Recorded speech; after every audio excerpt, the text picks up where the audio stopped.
hindi bababa si Pangulong Marcos.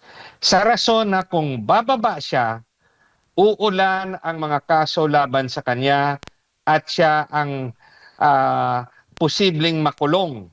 So kung tayo nasa lugar niya, hindi rin tayo bababa. Kaya kung sa mapayapang paraan na within the Constitution, it is only through election ang kasagutan sa pagpapalit ng liderato.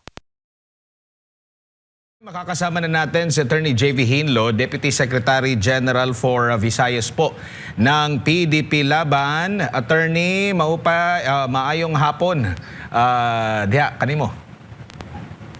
Mayong hapon SMNI, mayong hapon sa buong Pilipinas. Opo, ano po yung assessment ninyo sa ngayon ay day 3 na po ng naging peace rally ng iba't ibang grupo sa pangunguna ng INC po, Attorney?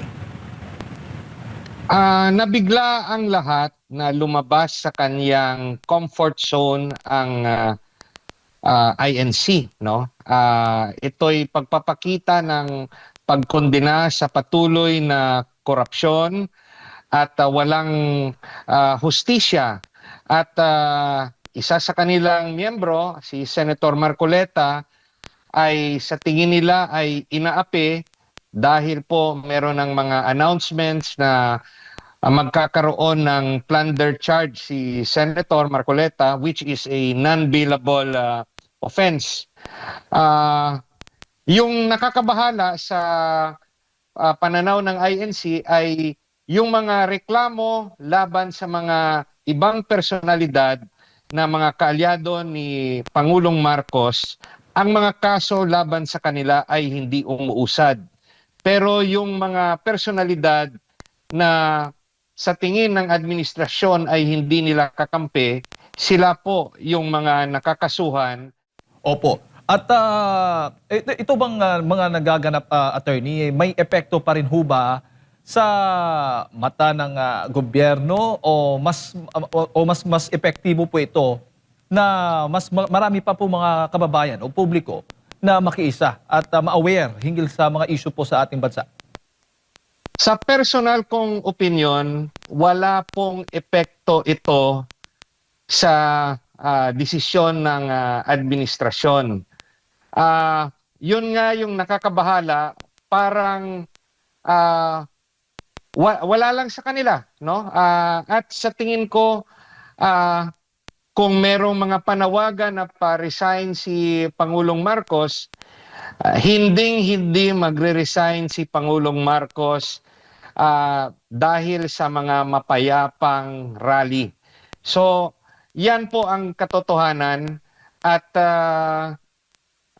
sa tingin natin, no, kahit gaano pa katagal ang isang mapayapang rally, walang mangyayari. So anong magiging silbi po nitong mga rally o pagtitipon na tulad po ng ganito, attorney?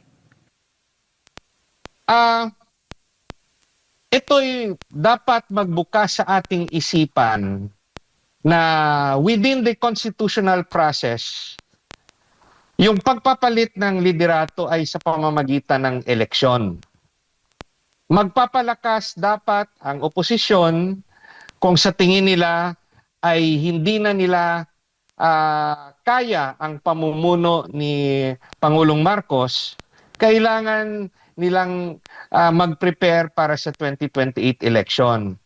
Dahil nga hindi bababa si Pangulong Marcos.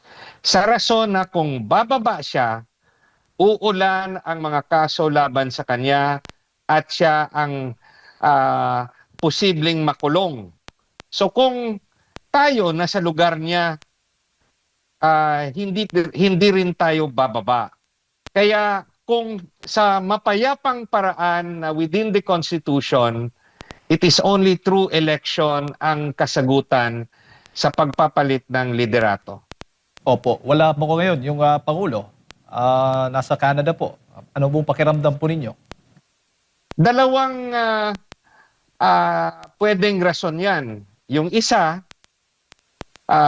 gusto niyang lumayo sa gulo o dahil may mga mangyayari no?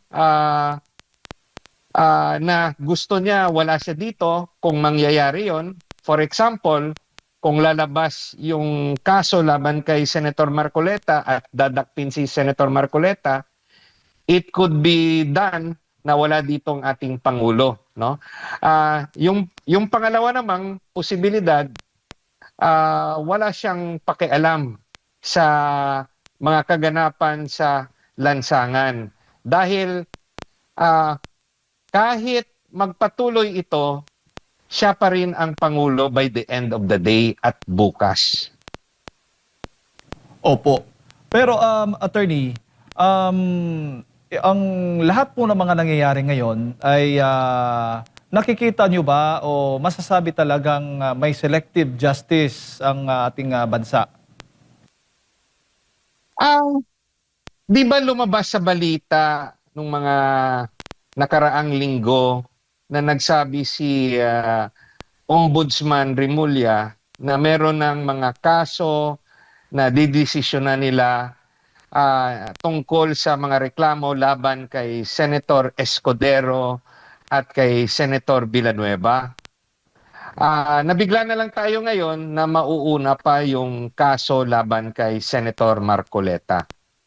At yung sa tingin naman natin, yung mga kaso na inihain ng 18 sundalo na nagsasabing nag-deliver sila ng mga pera sa loob ng maleta sa mga personalidad na malalaking tao sa ating politika, ano na ang nangyari sa kanilang reklamo na kanilang ipinasa sa opisina ng ombudsman?